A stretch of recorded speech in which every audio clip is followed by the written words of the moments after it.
whilst these god-specific warp storms sound amazing, how do you unlock them in a list? Like, what are the conditions you need to meet to get access to these? So there's the main condition is that you have to have a detachment with that god's keyword. You have to have a Legia Demonica detachment with that keyword. So if you want to have Slaanesh warp storm effects, you need to have a Slaanesh detachment. So the order that I put these in is the same order it appears in the book. I do not know why they started with Khorne over Tzeentch, because Tzeentch is number 9, but I'll give it to him. Here's what we're gonna do. Actually, just a quick thing. I just spent 4 warp storm points on Mesmerize and Dance, which gives actually my Slaanesh warp storm abilities always red first. So we're actually gonna start with Slaanesh if you don't mind. Oh, because this is the one I've thought the most about. I love them all; they're all amazing, but Slaanesh is very close to my heart. So if you're happy, my Tzeentchian friend, let's start with the youngest prince. Okay, all right, we can hop on over there. So that's in the bottom right corner here. The Slaanesh, why don't you take us off? Tell me about this mesmerizing dance. What does it do for me? Mesmerize a dance. Well, first of all, you have to actually do a little dance at the table if you pop this. 4 warp storms well spent to get a dance at the table. Always worth it. But Mesmerize and Dance, in addition to a great name, it gives all of your Slaanesh demons fight first, including Be'lakor. And most importantly, again, just like the rest of the warp storms, it's not locked to core or anything, so also your soul grinders, keepers, etc. This is, I guess, a bit bittersweet for me because we used to just have this on the data sheets. But again, we've gained so much, you can't really complain about what we've lost. And this is one of those ones where the threat of it is really going to affect how the game is played. So let me give you an example. A common game, you're against a melee army like Blood Angels, they have first turn. So basically at the start of the battle round, you say you roll, you get 4 or more warp storms, or you save some, you roll 2. You have 4 of the battle round. Let's just assume that. Because you have the threat of this, they cannot multi-charge you, or they can't multi-charge stuff they really care about. That's a big melee threat. They can't multi-charge 2 keepers with 2 units of sanguinary guard. Because you have 4 warp storm points, you can for free, even if you have 0 CP or 1 CP, get a free interrupt, basically is how you can think of it. Or if you have 4 warp storm points, they can't go for plays relying on things like Drukhari, where they're going to make a unit fight last and then pile on. Because you could have just pop the start of the turn and then do a normal CP interrupt. So the threat of this really changes the game. And if they went first, you've entirely denied them the ability to safely multi-charge, which means in your turn, they're not going to go for those plays, for example, at the top of the battle round, which means you're going to have those 4 warp storm points available to you in the bottom of the battle round to buff you in other ways. I think this is definitely one of those ones where most of the value is reminding your opponent you have it. And some matchups, just the threat of this is going to be a complete game changer. I love Mesmerize and Dance. In every Slaanesh list, I'm almost always taking the Warlord trait to retain warp storm points just because I love this one so much. Yes, absolutely. Yeah. So unfortunately, it does cost 4 warp storm points, so it's only a 65% chance. Little pricey. I'll agree. This is why I think it's super important that if you can, as a Slaanesh list, and you don't really need the extra value off of something like Murder Dance for extra attacks on your Warlord, you get Warp Mists. What Warp Mist does is it's one of those abilities we mentioned that allows you to retain points. You can retain up to 2, and all you need to do is have that Warlord trait. Slaanesh, I think, more than any other god, outside of a few very specific builds, needs to have a big go turn where your stuff works and you commit your models. And on that turn, having access to these more powerful warp storm abilities, super critical. Warp Mist is a great example of that, again, because it makes that mesmerizing dance more consistent. And if you don't use your points because, for whatever reason, they don't multi-charge, but you were holding on to the warp storm points to see if they would, you can keep them going into the next turn and maybe use them on something else later. So I really like Warp Mists in context of Slaanesh, and with Mesmerizing Dance having a high cost, you need to have a way to retain those points or just roll well. Talk to me about the next Slaanesh Warp Storm effect, because I've gone back and forth on this. I want to hear your thoughts first. I think this one pairs really well with that trait we mentioned on the undivided table for ignoring modifiers. Because this is yet another reason I think Warp Mists is a very good take. Yeah. This is lightning speed. It's situational. It will come up during the game, especially on your commit turn when you're just needing Sure. stuff to work. What it does is you can use it at the start of your movement phase or your charge phase, and it gives you +1 to your advance and charge rolls. It's only for Slanesh demons. All the god powers only Sure. affect god demons. Yeah, But great point. yes, but it is going to give your Slanesh fellas or ladies, it's going to give them +1 to their charge roll or Sure. their advance roll. And if you really need to get a certain position or you desperately need to get a charge off, this is your best friend. Yeah. So I love that combo you mentioned because it does cost 5. But if you spend 2 for the undivided one, which otherworldly tread. Mhm. Wow, I'm realizing I have a big issue trying to play this game after a few beers and trying to pronounce it. Yeah, otherworldly tread and lightning speed combined.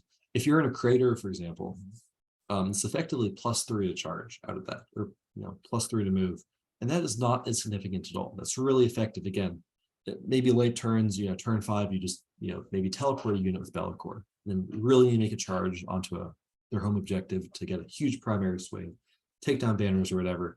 I think this is a great example of one of those, as you say, situational, but you really need to be aware of this. Again, I don't think you spend it every turn just for +1 to charge. It's not impactful enough.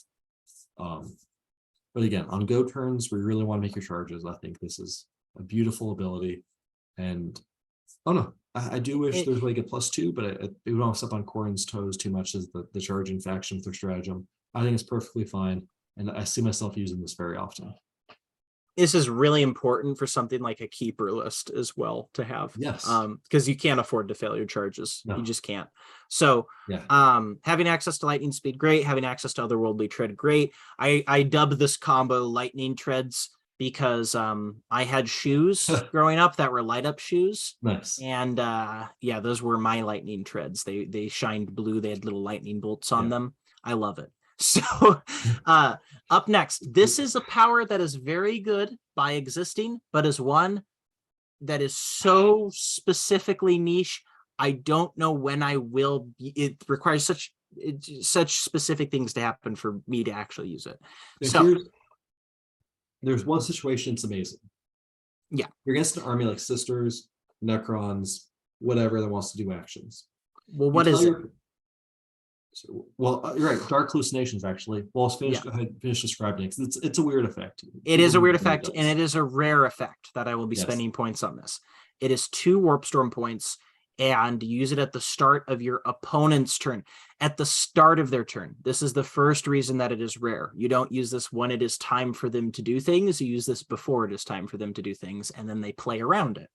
Yeah. What it does is units within 12 inches of Slanesh demons cannot perform actions unless they pass a 2d6 leadership check. So you roll 2 dice, and if you roll if you roll above your leadership value, you can't perform actions with that unit, and it suffers D3 mortal wounds. So yeah, I do like the mortal wound rider. I think that's really good.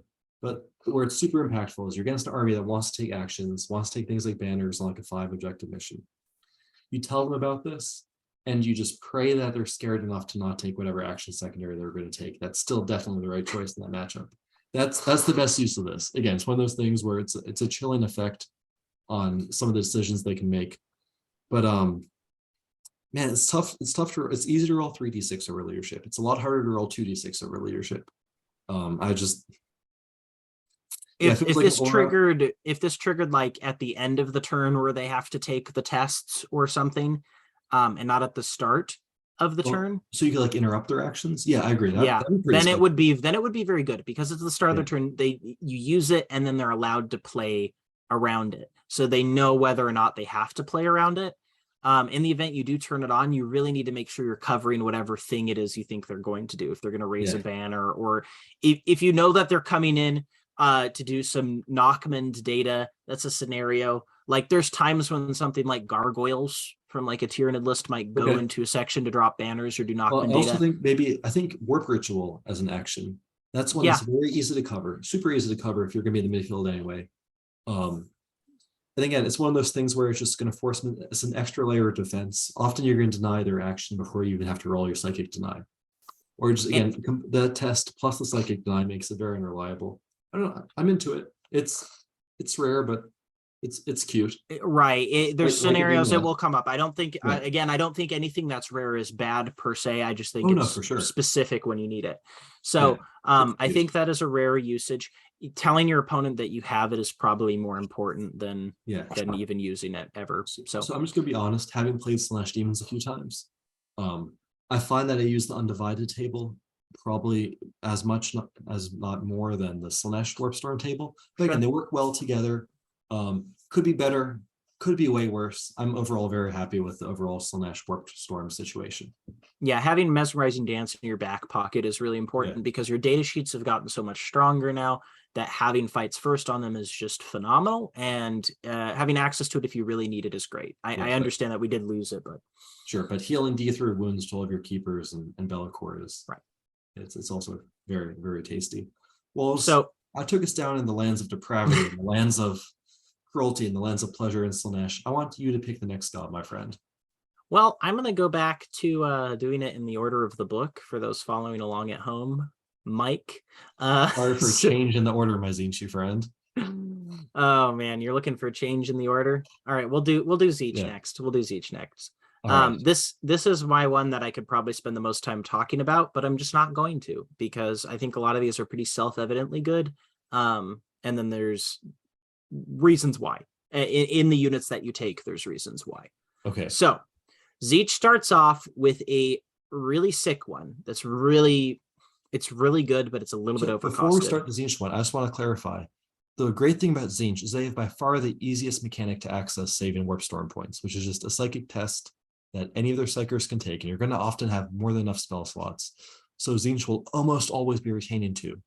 Yes. So just again, a little context when we're going to talk about some of these, because 4 seems a little high for the first one you're going to talk about, but again, almost always retaining 2. Right. So Zeech's Gaze of Fate retains 2 dice. It's really easy to cast that power, and you can just throw it on a Herald or something that's going to just do it for you every turn.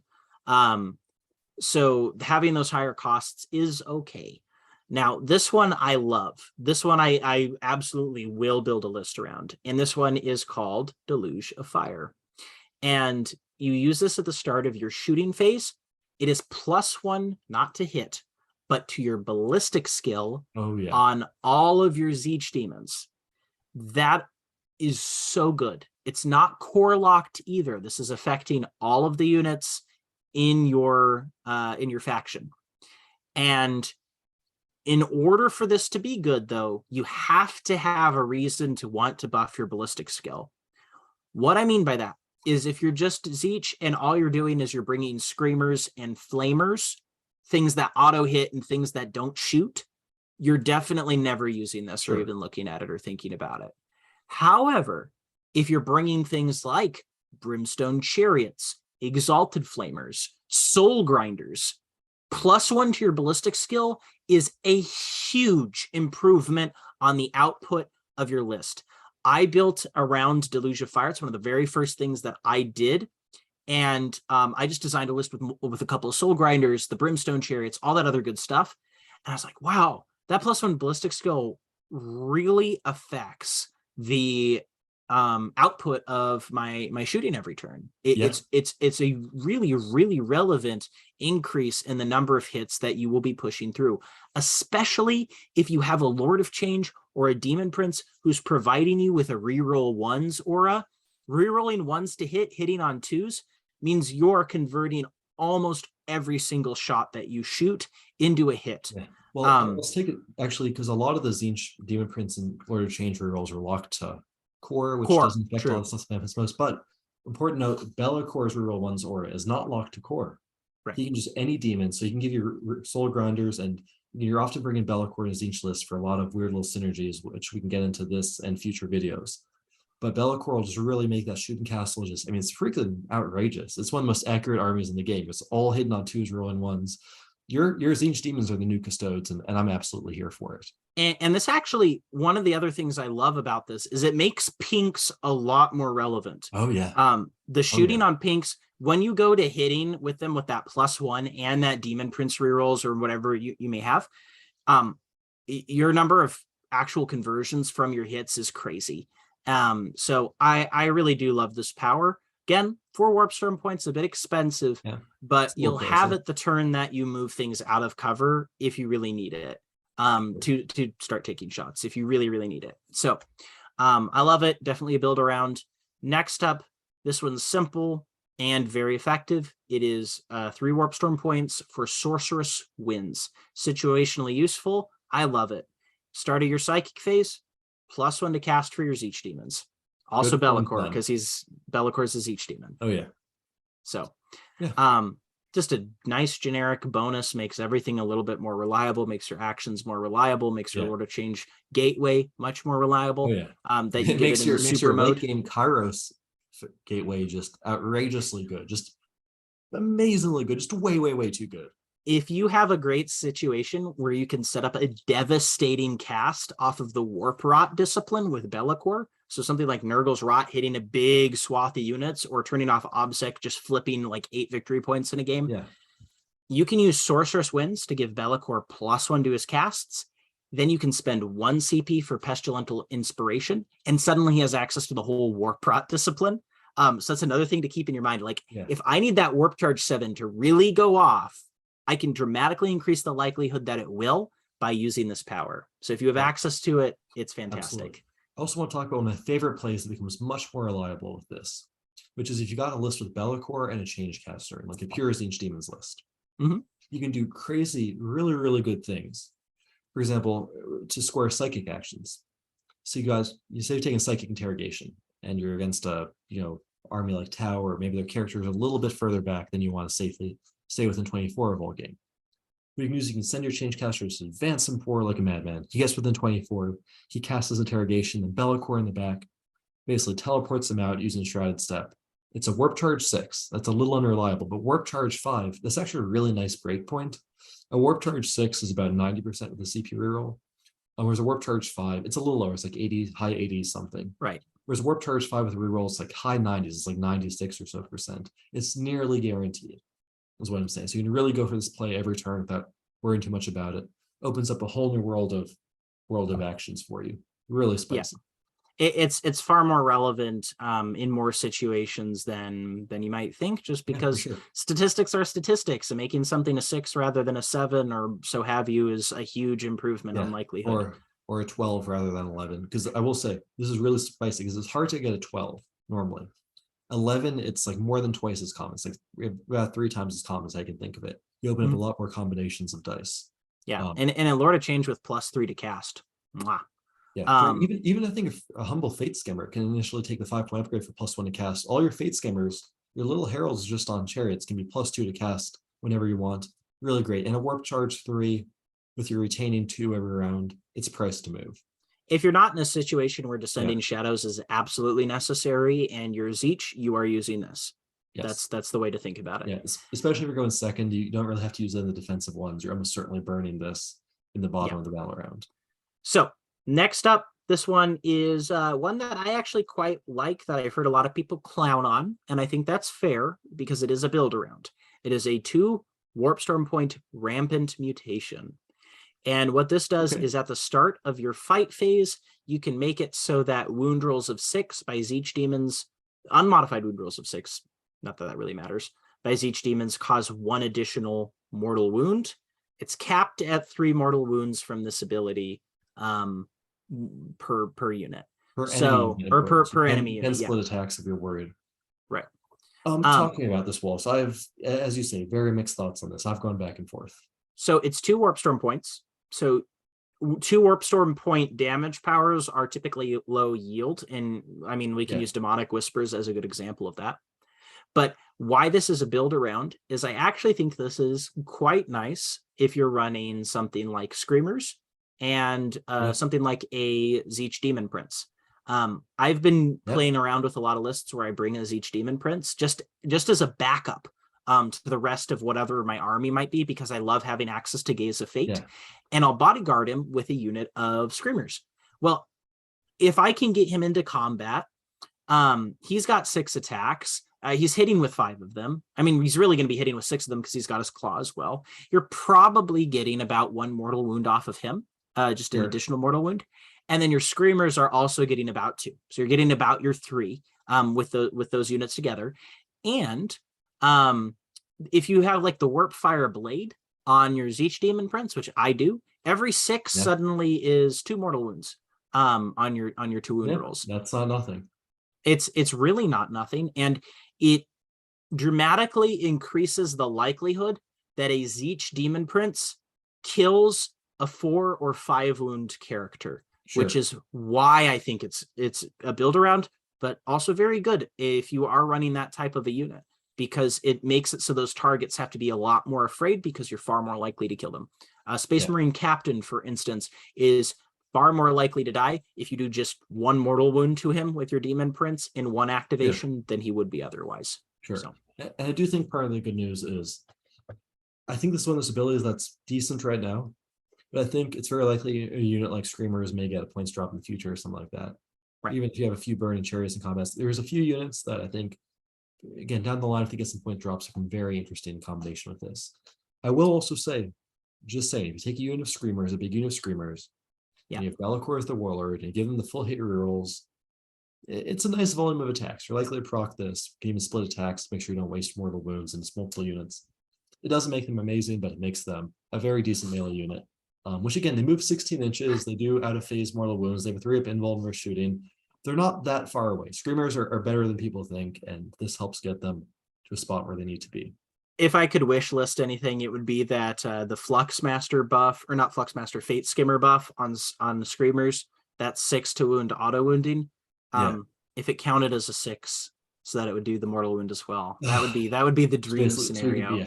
If only there was a codex coming right after us that had ridiculous effects of hit rolls turning into wound rolls of certain dice. But whatever, we don't worry about that right now. We're not going to worry about that right now. So next up is our Stinky God. Do you want to go in on Nurgle with me? I've chosen the first one. I kind of directed you towards the second one. I think you're taking us home from here, Wallace. If you want to go Nurgle, let's go Nurgle, my friend. So we're going to choose Khorne last out of spite because they decided to put him first, which did not make me happy aesthetically. That's true. So Nurgle has some interesting ones. They do compete with the Undivided table in terms of overall usefulness, but I think they're pretty good. The first one's 4 Warp Storm points. It's swarming insects, really simple, very situational. It's a start of your fight phase, +1 to hit for your Nurgle demons. This is a little bit superfluous with something like a Sloppity, or not Sloppity, a Spoilpox Scrivener, because he is already giving +1 to hit or whatever. But if you're multi-charging with a lot of Nurgle demons, or if you don't have a Spoilpox, or if they have -1 to hit, or whatever situation you might have, just getting a +1 to your hit rolls is really nice. Well, so let's talk about one little piece of context here, is that with Nurgle, it's not easy to retain Warp Storm points. No. Well, it's a lot harder to count on a 4 than it is for Tzeentch or Slaanesh, where you're almost always getting it as long as you want it, which does make it a little bit more painful that this one costs 4 than the equivalent Tzeentch one costing 4. I will say that. But it's a little tough to, man, if this was 3, I think you use this most turns. But 4s, I mean, that's, you basically have to just dice it. Which you have to get a little bit lucky on the dice. If you have bountiful gifts, that's the exalted trait for the Great Unclean One. That's the one that helps you retain Warp Storm points. If you're running a bunch of Great Unclean Ones, that might be an option. I'm not too keen on it. That's part of why, like I mentioned, it's really easy to bring maybe a Tzeentch attachment alongside and have like a Gaze of Fate guy running around or whatever. Exactly. It's great for undivided lists because, again, so just one little thing we want to clarify. If you have Warp Mists from a Slaanesh character, it retains all your Warp Storms used in other gods or Gaze of Fate. So there are ways, especially on undivided lists, to make this more reliable, which is not bad at all. Yeah, so it's just +1 to hit. It's good. 4 Warp Storm points, definitely worth it when it does come up. And the next one is also situational, but can be quite powerful, especially because it's only 2 Warp Storm points, very reliable. Start of your fight phase, +1 AP for Nurgle demons on melee attacks they make against vehicles. Cool. So, yeah, +1 AP. It's about the same as +1 to hit against vehicles, Yeah. but it's only 2 warp storm points instead of 4. And I really wish it affected ranged weapons as well, but that's just a wish list item. Unfortunately, it's only for the melee attacks, which means my pukey vomit doesn't rust them. Only me touching them does. But nice to see. At 2, if this price to move, you're going to use this if you have leftover points, go in second in the bell around. It's nice to see Touch of Rust back in business from the older editions. Yeah, between Touch of Rust and then the 6s auto wounding, we're kind of getting back to some old school roles. I will say I think there's certainly matchups where I think this is pretty nice because I think Nurgle is pretty vulnerable to lists like Knights or Custodes Dreadnoughts just kind of running towards you and you not being able to do anything about that. So it does help counter the counter a bit. And again, at 2, it's priced to move. It is what it is. I like it.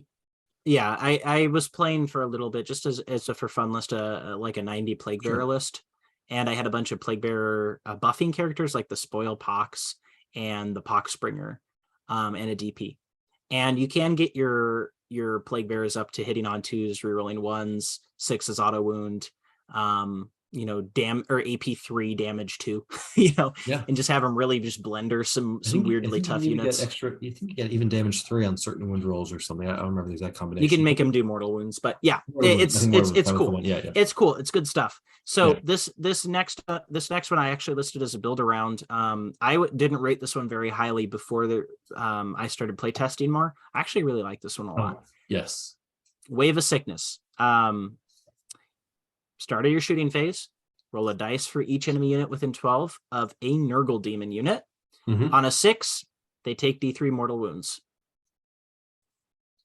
Just importantly, there's no restriction on like not targeting characters or not targeting, valuable things. It's just every unit. I'm looking at after we both just came from Nova, where we played a lot of armies that like to cluster up behind these ruins and get a ton of units, characters, buffing things all clustered together. You get one plague drone there within like 12 inches of everyone on that ruin. That's a lot of dice you're rolling. And some turns, whatever, you won't roll 6s. And some turns you're randomly going to roll a bunch of 6s and just take huge chunks out of their army. I kind of love this. And 2 warp storm, it's priced to move. If you're building a lot of the slower moving stuff like beasts and whatnot, this is going to come around far less likely. And you're probably going to want to spend your warp storm points on other things. But Wave of Sickness, there are situations that you can create with this power that make it a lot better. An example of that is a Nurgle Demon Prince. What a great unit. Already one of the best users for the Corruption Relic. If you dive bomb their, their cloister of characters and stuff with him, drop on Nurgle's Rot and drop a Wave of Sickness on them, you're just rolling a lot of dice at your opponent, and some of those dice are going to cause mortal wounds. We have a tendency to think about things as averages, and yes, averages are, you're doing, if you roll against 6 units, maybe 2 mortal wounds randomly. That doesn't sound great. But how this works in the real world is if you are spamming this out every turn that you can, touching a good number of units, you are just going to start getting some 6s here and there. And sometimes it might be 1, have no effect, but sometimes it might be 3. And what happens when that does pop off is it changes the shape of the game a little bit. It's damage, and damage is great. But also, if this randomly hits a character and does 2 or 3 wounds, that character becomes a very soft target for other things to charge or try to take out. Or, for instance, I hit a 5-wound character, do 2 mortal wounds with this just by sheer luck, and then I hit them with something like a Nurgle's Rot. That's a dead character. Very cool. I love this. This is great use of 2 warp storm points, especially if you don't have anything else planned for that turn in particular. So, well, I'll tell you also too. If I have something like Abaddon walking up the board, listen, and part of that is so valuable is they can never really shoot him until he gets into combat. You can use tricks to protect him. I don't want to take 3 or 4 turns of randomly them rolling, potentially doing 2 or 1 wounds. Listen, again, they're going to whiff a lot of the time. But I don't want like 6s to do D3 mortal wounds rolled against all my characters. I really don't want that. That's variance I don't want in my game plan. There's an ability that Khorne does something very similar. We're going to talk about it in a second because this is actually a really powerful duo. is you can spam them out together and really just be fishing for sixes on them every turn. Yeah, you might not get the six the one time that you roll it, but if you're spending that almost every turn, you're just forcing a lot of dice checks on your opponents and doing wounds here and there, and it gets frustrating. Let's talk corn. Let's get violent. Let's get angry. Let's go into the land of the blood god. Wallace, I'm curious what you think. When I looked at the corn table, I thought this was by far the strongest table. I mean, it's basically wall-to-wall bangers. Would you agree with me that corn has the strongest warp storm table? Yeah, I think for the most part, it does. It's got just really obvious power baked into its abilities. And one thing I really like about it is, since it has two incredibly useful traits that are both at the same warp storm cost at warp storm 4, it forces you to have to make good decisions. And I love that. They're not like build arounds as much as like Zeech's, where I'm like designing my list to make use of this trait, but they're just good. And starting off with our first just good 4 warp storm points, Fury of Corn, +1 attack. Listen, good, clean fun. Good, clean fun. You'd use this every turn, except sometimes you're not going to be able to charge them. I know it's really sad in a particular turn, or you're not charging them with enough stuff, or, and this is really important, you don't want to kill the thing you charged. This is where we'll talk about in a minute Fury of Corn's adversary, which is Overwhelming Rage. There's also one other situation where you're not going to use it, which is you're charging them with just way too much stuff. They're not them, which is if you're overkilling them, you don't want to kill them, or if you can't kill them because you can't charge them. This is so let's talk about, because it's a flat +1 attack increase, not a proportional increase. Units that have 1, 2, or 3 attacks are going to benefit the most from this. Whereas like a Bloodthirster with 8 attacks going from 8 to 9 attacks isn't a big swing. But I'm looking at bloodletter heavy lists. I'm going from 2 to 3 attacks. That's a 50% increase. That's like almost a free fight twice, like half of the fight twice basically built in. That's nuts. Really valuable. If you're going heavy on infantry and corn, I think you're really gonna get a lot of value out of this. It's really nuts. I mean, we lost fight twice as a faction in corn. However, between Fury of Corn and something like Scarbrand's aura, your bloodletters are effectively fighting twice because they're swinging with 4 attacks. I mean, they're killing so much stuff. And this is fantastic on your iconic troops. This is fantastic on your hounds. This is fantastic on everything in your book. I think even the humble blood crushers are pretty happy to get it. Yeah, even the humble skull cannon hits a little bit harder with this guy. So you can have I'm loving a demon prince. You can have a demon prince with 10 flat 4 damage attacks. I don't need to spend all day telling everyone why +1 attack is good. You're going to use this. So for those of us that are new to 40k, +1 attack, when you have high AP and high damage, it's a good thing. I've crunched the numbers. I've got like numbers swirling around my head. Additional attacks are good if you're a melee army. You heard it here first. Well, casual 50% damage increase on bloodletters is pretty nice. 88% increase in damage if you roll well, which is what I'm planning to do when I play corn. Let's talk about kind of, as you said, the flip side to that. Let's go with Overwhelming Rain. Okay, so skipping over Burning Terror, we'll come back to Burning Terror in just a second. Sure. Overwhelming Rage, situational. It competes directly with Fury of Corn. It's 4 warp storm points. You use it at the start of your opponent's movement phase. The timing is really important on that. It is a little bit limited when you do use it. And what it does is it stops fallbacks on a 4+ if they're in engagement range of any corn demons.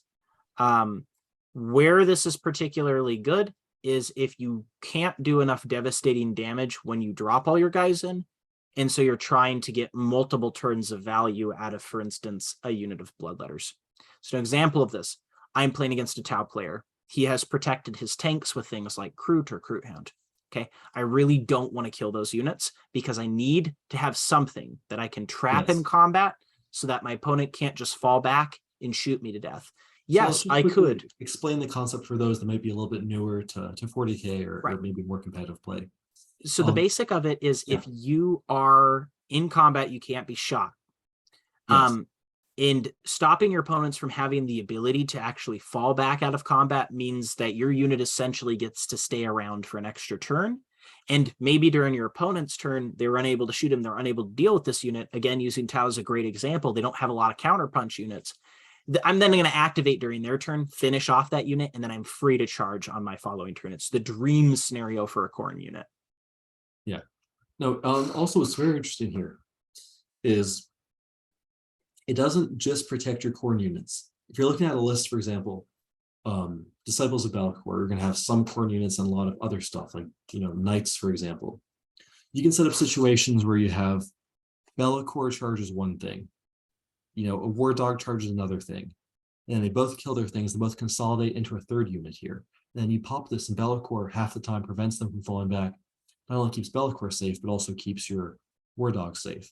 Or, for example, look for situations where you can set up one enemy screening unit, which you charge with like 5 units.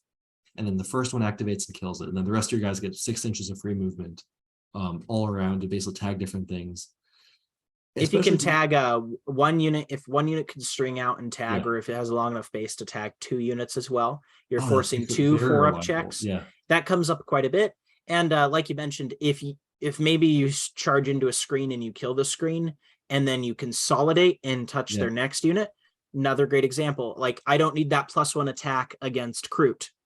Going back to the Tau example, because I think it's a really good one. I don't need +1 attack against Kroot with my Bloodletters. Those Kroot are dead. But if I can kill those Kroot and then consolidate and tap a shield drone or something and stop that from falling back, my whole Bloodletter unit just lived an extra turn. And one other really cool way you can utilize this, like you mentioned, you can protect your other units that are not even Khorne with this, is if you can create a situation in which an opponent is unable to fall out of combat because you've wrapped their unit with models. So like you've either wrapped all the way around it, or you've gotten your base. Oh yeah. You've gotten your bases around one model in a unit, so that model can't fall back unless they use Desperate Breakout. If you create that situation, Desperate Breakout happens before they know if they can fall back. So the timing is so critical, because a lot of times your opponent won't bother spending 2 CP for a 50-50 coin flip on whether or not a unit is able to fall out of combat. Or if they do and they fail that coin flip, that is going to feel awful. Breaking and Nephilim. Oh, that's going to feel awful. Yeah, absolutely. That really ties into a lot of the abilities we talked about. What make Demons such an interesting codex is not just about buffing you, it's about how you interact with the opponent. It's a lot of these abilities, again, it's not a gotcha codex if played well, because often these benefit the more you tell your opponent about what you can do, and the more options you take away from them as a result. And this is a great one, as you're talking about. Yeah, if they don't even want to try to fall back from you or Desperate Breakout, if you have this ability, whereas otherwise they're going to slam dunk do it to guarantee to shoot up all your stuff there. This is an amazing ability, and often I found when I have abilities that prevent fallback, for example, the Old Contour, the Epitome, or there's other armies like Emperor's Children have a relic, which I think is very good if you're playing mono faction, that prevents fallback on a 4-up. Oftentimes, I'm not just trying to do it prevent being shot, but often turn 4 or 5, I'm trying to tag a unit of witches so they can't go onto an objective or have OPSEC running around, or they've got like a certain unit that just wants to like move block me on the following turn. You can set up plays just taking away movement from your opponent in a game that's won and lost in movement is always amazing, even if they're not a shooting army. This is an incredible ability. And yeah, it's a little unreliable with the 4-up roll, but the effect is so strong. And I think this is, as you say, one of the best options in the game. And again, it's only built around simply because you can't really build around it other than simply just having Khorne units, which right. And Khorne. Like we talked about this already, but it competes directly with Fury of Khorne. The way to think about it is Fury of Khorne is what you use when you're pointing at something and saying, I want that dead.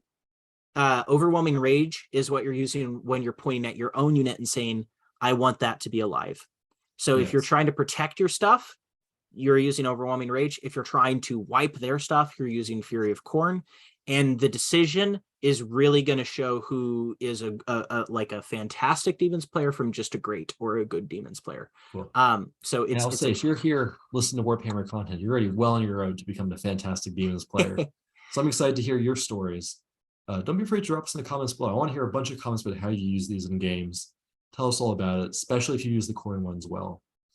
Well, I want to talk next about what I think is the coolest one in the whole book, the final, but far from least, Burning Terror. Now, I want you to talk about this. You talked about the Nurgle equivalent, and he has some really cool combo. What are you kind of thinking there? How does this one work, and how do they work together? This is the Hulk Hogan to Wave of Sickness's Undertaker. And Burning Terror is a phenomenal 2 Warp Storm Point ability. You definitely want to build around this because I think with how powerful the other Warp Storm abilities like Descending Shadow or either of the 2 other Khorne abilities are, you definitely want to have a list that's kind of designed for this, but I'll talk about it in a second. Burning Terror says at the start of your shooting phase, you're going to roll a dice for each enemy unit within 24 of Khorne demons and not wholly within cover, so they can't be like all the way within a terrain feature. If even one of them's hanging out, they can be hit by this. But sure. What it does is you roll a dice for that unit on a 6, D3 mortal wounds. Again, just a reminder, there's no limitation on targeting characters or targeting like not monsters or vehicles or anything. Just any unit, even phase protected, lookout surge stuff is going to have dice rolled against it. Yes. So why do I list this as a build around instead of a snap pick? Couple reasons. One is on a turn where you really need to get your charges, you don't necessarily want to be rolling that dice at your opponent's thing that you want to charge if they're like a multi-model unit and they can pull the closest model. Let's say you spike a 6 on the unit you want to charge and they kill 2 models or 3 models. It's making your charge a lot worse. And if you had something like Fury of Khorne or Overwhelming Rage, or if you could have the opportunity to do something like Otherworldly Tread and ignoring modifiers, that's a situation where it's like, I don't really want to risk the Burning Terror. It makes my game plan worse. But especially unless where you're getting something in their face right away, like a Bloodthirster or Be'lakor, you're going to be hitting their whole list with this, with the exception of maybe a few models here and there that are in cover. And spiking 6s to do D3 mortal wounds, same idea as Wave of Sickness, in that, yes, we might think about it on averages, and the averages don't look good, but you have to think about it in context of it's going to be very swing, it's going to be very high variance. Sometimes this will do nothing. Other times this will hit a character, and now that character is the perfect charge target for your Demon Prince, or it'll hit a really heavy armored target and just give you that extra enough to kill it. Or it'll just chip away at units on an objective that might get in demonic terror range and run away. It's great. And what I love, this is the perfect build around list for it. You can run demon horde lists with not enough damage output innately compared to their competitors, like some of these other more elite lists. And then every turn, if you have access to these tables, you're going to be spamming Wave of Sickness and Burning Terror as just this little backup extra damage. I've been playing a lot of Demon Horde. These have been probably my 2 most used Warp Storm abilities, and I use them always in conjunction. So I'll put something like little Nurglings in my opponent's face and Wave of Sickness in their list. Then I'm hitting them with the Burning Terror, and I'm just, boom, doing that over and over again. 2d6 check on almost every unit in their army. Every turn you're going to put out damage. It is very powerful. It is definitely worth 2 points, but it does compete with things like Fury of Khorne and Overwhelming Rage if you're on those 4 Warp Storm turns. Well, one of the great things also is that Khorne doesn't really have, it's almost like a weakness becomes a strength. Khorne doesn't really have a way to retain Warp Storm points. There is one. It's like a Crimson Crown. Basically, it's very unreliable. Khorne has the worst mechanics to retain Warp Storm points. The upside is often going to be a turn, and your turn with like 3 or 2 random points. There's no point saved in them. Just go. If you're going bottom of the battle round, you have 2 points left. You're not going to get in combat really that turn. Spend it. Roll some dice. Guarantee you, some games will do nothing, and some games you randomly roll a bunch of 6s and just start sniping down support characters. Also, another great kind of impact here with this is let's talk about Be'lakor for a second, because he is both a Nurgle demon and a Khorne demon, and has access to Nurgle's Rot. So we start seeing a synergy coming together here, where Be'lakor can have Khorne's power to do mortal wounds, D3 mortal wounds in a 24-inch radius from Burning Terror.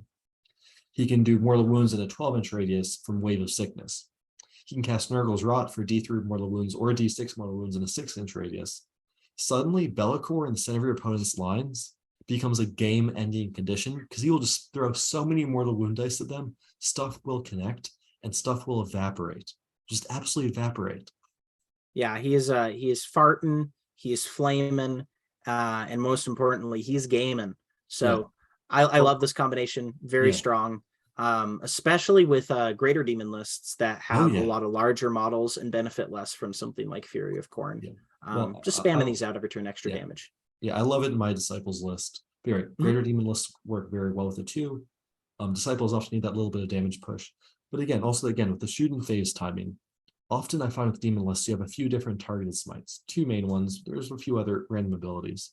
Yeah. But often say there's like a 5 wound character, you cast a bolt of change at them, and you roll 4 6s or 4 or 5 ups. You've done 4 mortal wounds. They have 1 wound left. Shooting phase comes around. You have 2 chances to fish for 6s. That's over a third of the time.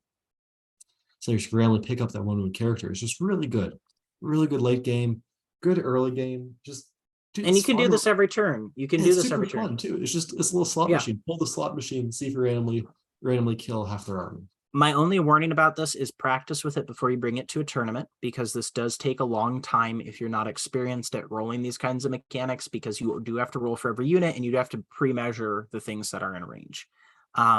So you can waste a lot of time in a tournament kind of Sure. setting, rolling these dice to do these things if you're doing it every turn. So I really do recommend practicing with this, but Burning Tear, Wave of Sickness, good combo. Yeah, especially against a lot of MSC matchups like Sisters of Battle or Harlequins that want us to try to stay safe. It's also really good on terrain. One last thing I want to note, because it does say you can't be wholly within the terrain. Right. It's maybe not as good on GW terrain, Burning Terror specifically, because they're often going to be trying to hide on the area terrain. But a lot of terrain makes you make a trade-off between on the terrain and being visible, in which case it's much better, because basically they're going to want to be off the area terrain by definition to avoid being shot by other stuff, like maybe Knights and Disciples is a great example. And then suddenly you're hitting them with Burning Terror, Wave of Sickness. Burning Terror is also really good if you're wanting to take something with like Nourished by Terror as one of your secondaries. So that's a secondary where you get a victory point every time a model flees. Very good into certain matchups. Things that come to mind are like Orcs and Imperial Guard. Anything that has a base leadership of like leadership 7 on a lot of units. If you are hitting them with something like Burning Terror and you're forcing random morale checks all over the place, it's going to be like you're farming victory points. Yeah. And that feels really nice. Like if I pop off Burning Terror and I hit, a couple of random grots or kill off a few orc boys, I can force a leadership check, and they're going to eventually fail those. And that's just, you're farming victory points with it. So it's not an insignificant usage for this in Wave of Sickness that I wanted to mention. So, and one last thing I want to talk about, I feel like this is why I love talking, looking at a deeper level of chaos like we do here at Warhammer. Why I love talking with you, Walls. I feel like we're constantly finding new ways to use these rules on the surface. Don't seem super complicated, but in practice, there's so many cool little ways to have fun with this game. Mm-hmm. One thing it kind of just occurred to me is this is really good in Disciples of Bellicor, because often what I like doing is I like to take 3 war dogs that have indirect fire. Okay, so you're chucking against, but throwing random dice downfield, d6 shots. But this is also like 2 effects that have indirect fire, plus Snorkel's Rot potentially, which is again like you hit guys behind a wall. So you're doing a lot of indirect damage, and often the armies that are hurt most by indirect are armies that are very MSU, like often elves and sisters. So just chucking random D3 mortals, chucking random indirect, they start reaching this critical mass where they're kind of on a clock. Because I might not roll any 6s for 5 turns, but also I might roll a lot of 6s by turn 5, and I might roll a lot of hits on my indirect fire for 5 turns. And suddenly they're going to take a huge amount of attrition. And anytime as a Demons player, you can force people to come to you, that's your sweet zone right there. That's your Q zone. That's where you're going to make your most beautiful music. Right. It's really fun with Disciples and those Knights, just chucking dice downfield.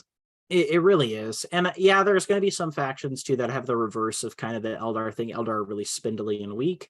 And they don't like taking random indirect damage. Yeah. Necron don't really care about Burning Terror because they're going to living metal and they're going to bring guys back. But that's the thing, is like, you're not married to this strategy. Well, counterpoint, I mean, if you kill 3 warriors, they only bring one back. I mean, if it's not near a Technomancer or something, there's, I guess, it's situational. Yeah. If you understand the opponent's army well, understand what kind of healing they have, because again, as you said, some armies won't care. Some armies will care a lot. Yeah. And Necron, there's some situations, especially late game where they're more spread out, where they really don't want to take attacks or any damage that's not part of an attack sequence where they can reanimate. So just something to keep in mind. Situational, but a lot of fun when it comes up. So overall, I think every single one of the god specific tables are pretty good. They Yeah, do a important lot of and wall bangers there.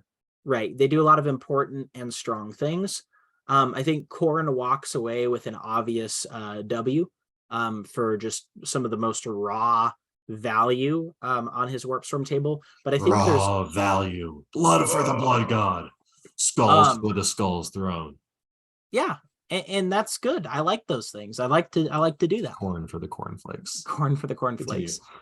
So I think Corn walks away with a big fat W. Yeah, throw up your dubs for both Warhammer and for Corn. Throw up your dubs. Dubs for Corn. Nurgle does well. Nurgle traits, especially if you're going pure, if you're going pure Nurgle. If you're Nurgle, you don't want to just like kind of barely touch. If you are bringing a lot of plague bearers and things that buff plague bearers or things that buff drones, and drones, then these get a lot better. If not, Wave of Sickness is still good. And then Zeech. Zeech has very good utilitarian options. I think he's probably walking away as the second best of the gods in terms of just raw value, because +1 ballistic skill is amazing with a lot of data sheets. +1 a cast is amazing with a lot of data sheets. That mortal wound one, very situational, but it's something that you can build for and still get a lot of value out of. And then Slaanesh. Slaanesh has warp storm effects that get a lot of their strength out of just the fact that they exist, letting your opponent know that they exist, making them have to play around you fighting first. But they also have lightning speed, which increases your consistency. And yeah, if you look at 3 warp storm points for +1 to charge, and you compare that to 4 warp storm points for +1 attack, it's kind of weird. It's like, okay, well that's a really crazy statistic. But the +1 to charge, you also have to imagine, is going to make things more consistent if you're coming in with deep strike and you're trying things like long bomb, like 8-inch charges, or if you're manifesting like 7 away or whatever. Getting more consistent turns from that ability is great.